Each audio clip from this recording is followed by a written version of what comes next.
Ek wil dit sê. En ek wil dit hard sê. Die valse Christusse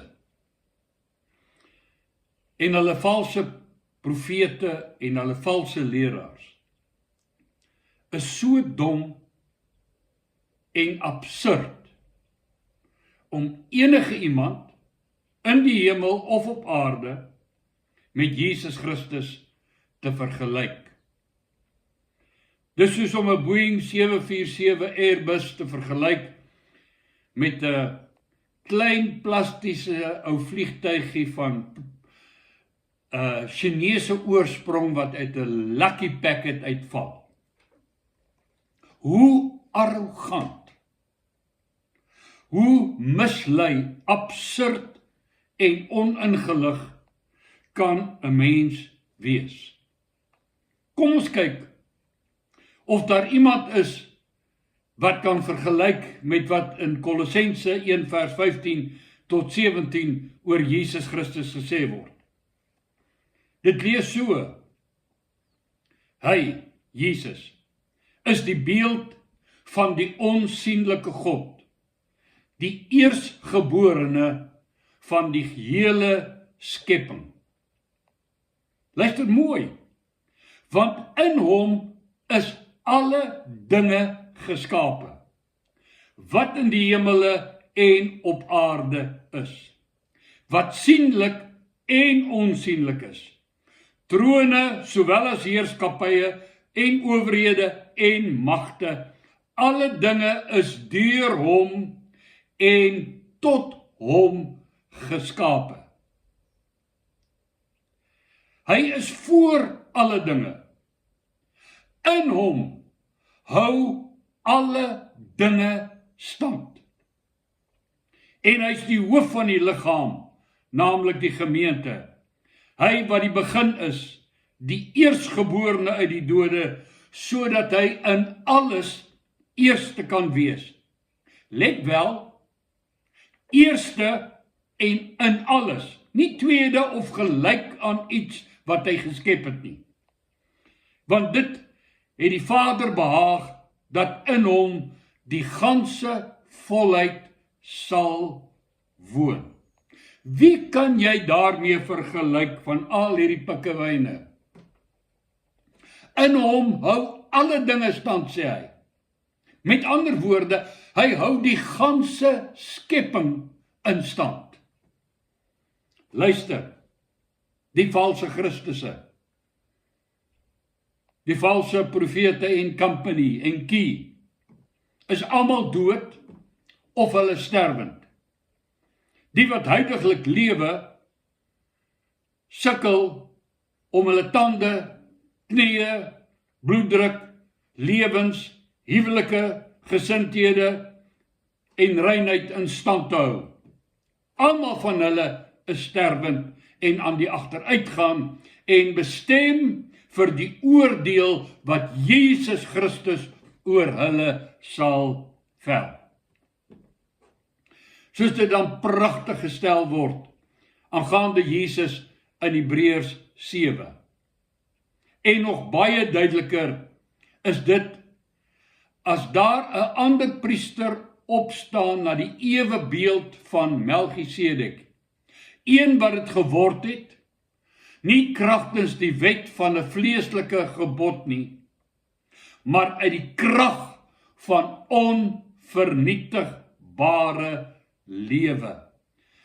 Vers 15 tot 17 sê, want hy getuig, u is 'n priester, vir ewig volgens die orde van Melchisedek. En dit is waarom hy ook volkome in staat is om hulle wat deur hom na God toe kom te verlos, omdat hy altyd leef om ter wille van hulle in te tree. Wys my nou iemand anders van wie dit gesê kan word, dat hy bestaan in die krag van onvernietigbare lewe. Wie? 1. Jesus Christus. Hy het gesterf, En die dood kon hom nie hou nie, want hy bestaan in die krag van onvernietigbare lewe.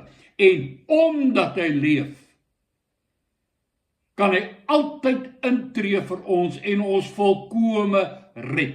Hy kan ons innerlik volkome herstel, genees. Hy kan ons bevry van elke mag van sonde, van elke verslawing, van elke onreinheid, van elke binding kan Jesus ons red, omdat hy altyd leef. Hy gaan nie oor 1 jaar of 2 jaar of 5 jaar nie meer daar wees nie. Hy gaan nie oud word en grys word en krom word en loop en sukkel nie. En in 'n goue graf begrawe word, want hy was so belangrik. Nee, sy graf is leeg. Hy het opgestaan. Hy leef tot in alle ewigheid. Verder moet jy 'n swak leser wees, met 'n uiterse swak begripsvermoë, as jy nie Filippense 2 vers 9 tot 11 verstaan nie. Dit lees so: daarom het God hom ook tot die hoogste eer verhef. Die hoogste eer behoort aan hom, niemand anders nie, nie saam met 'n groepie nie, hy alleen die hoogste eer, en hom die naam gegee wat bo elke naam is, sodat in die naam van Jesus elke een wat in die hemel en op die aarde en onder die aarde is, die knie sou buig, en elke tong sou erken of bely, Jesus Christus is die Here, tot eer van God die Vader. Luister, dis dan so duidelik, dat hy verhewe is bo alles en almal, dat almal voor hom sal buig, maak nie wie jy is, hoe belangrik jy hier op aarde is, of jy koning Charles is, of koning dit, of koningin daai, of profeet dit, of guru dit, of dat, of wie ook wel nie, jy sal jou knieë buig, en erken, Jesus Christus is die Here, en as jy jou knieë voor hom moet buig, is jy nie aan hom gelyk nie, nie naastenby nie. Nie een van die sogenaamde ander het gedoen wat hy gedoen het, om die hoogste eer te kan verkry nie, naamlik gesterf aan die kruis in gehoorsaamheid aan God die Vader, om vir ons redding te bewerk. Nie een van hulle sal enige eer ontvang nie. Sy naam is bo elke naam. Hy is die Here. Elke tong sal hom bely, ook die wat so gelieg het en arrogant was en mislei het en gelaster het, dat hy die koning is. Waar is al die valse Christusse en valse profete? Gaan lees. Gaan vors na. Hulle is almal in die graf. Party se beender is in glaskasse. Party sommer net 'n stuk yster in 'n beeld gevorm. En die res wat nog rondloop en dink hulle is iets, en besig om ander te mislei, is op pad graf toe, glaskas toe. Maak nou nie saak hoe oulik die graf hier lyk nie. En waar is Jesus Christus nou? Efesiërs 1 vers 19 en verder lees so: wat die onvergelykbare grootheid van sy mag is, vir ons wat glo ooreenkomstig die werking van sy groot krag.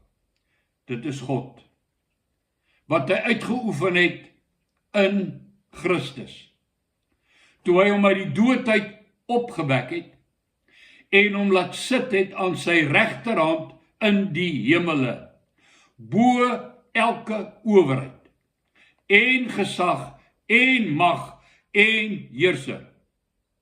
Ja, bo enige naam wat genoem kan word, nie alleen in hierdie bedeling nie, maar ook in die toekomstige.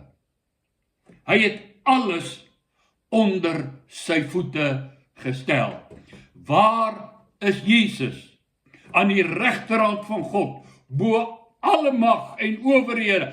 Jy noem 'n ding sy naam, hy's bokant hom. En alles is so halflyf. Nee. Alles kom by sy skouer. Nee. Alles kom daarom by sy knie. Nee. Alles is onder sy voete gestel. Jy beter hom goed behandel. Jy beter mooi met hom praat. Jy beter hom gehoorsaam en ek ook. Want hy is die Here. Tereg kan ons uitroep, o Here, wie is soos U onder die gode? Verhewe in heiligheid, roemryk in dade, o Here, wie is soos U? Kom ons sluit af met die ware lig, dis Johannes, sy eerste hoofstuk, die ware lig, vers 9, wat elke mens verlig, was aan die kom in die wêreld. Hy was in die wêreld, en die wêreld het deur hom tot stand gekom. En tog het die wêreld hom nie herken nie. Saam vreeslik. Nou nog, verstaan hulle hoegenaamd nie wie hy is nie. Teoloë, sogenaamde godsgeleerdes, sogenaamde geestelikes, sogenaamde profete, leraars, priesters, biskoppe, verstaan nou nog nie wie hy is nie. Die ganse skepping het deur hom ontstaan. Hy het na sy eiendom toegekom.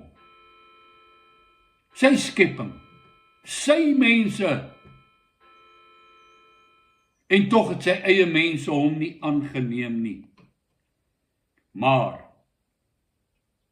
aan almal wat hom aangeneem het, die wat in hom glo, nie oor ek glo nie, glo vra volg, soos Dietrich Bonhoeffer gesê het. As jy sê jy glo, maar jy volg nie, lieg jy. Hy wat glo, volg. Hy wat volg is die een wat glo. Almal wat hom aangeneem het, die wat in hom glo, het hy die reg gegee om kinders van God te word. Jy en ek kan kinders van God wees, as ons bereid is om hom aan te neem, te verwelkom, te ontvang. Dit vra bekering.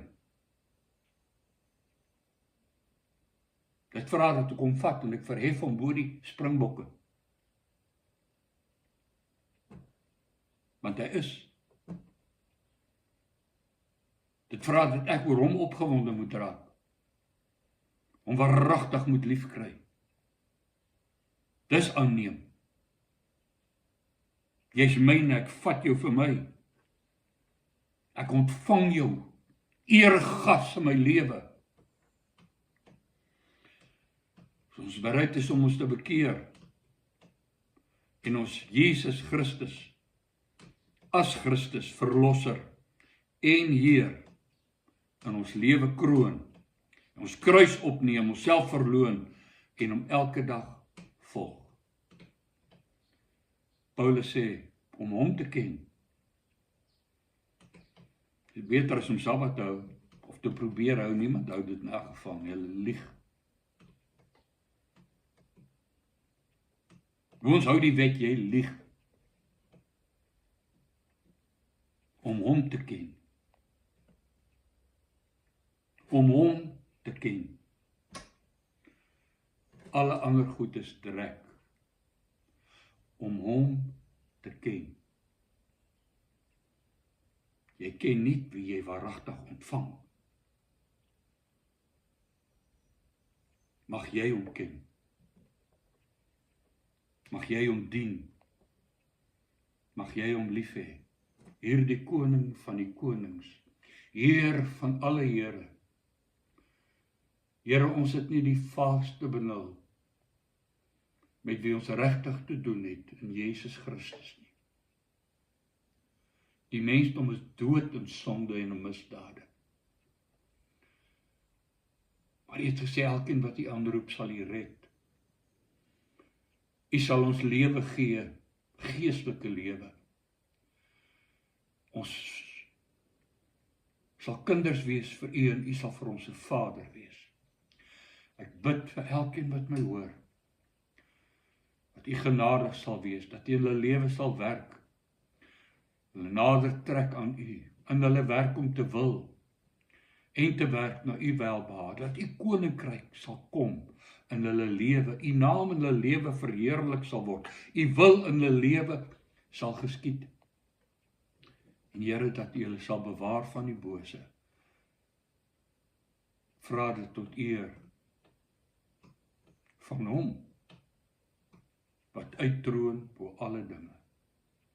Jesus Christus, die Here, die Seun van Maria, die Maagd. Amen. Mooi loop, vrede vir u.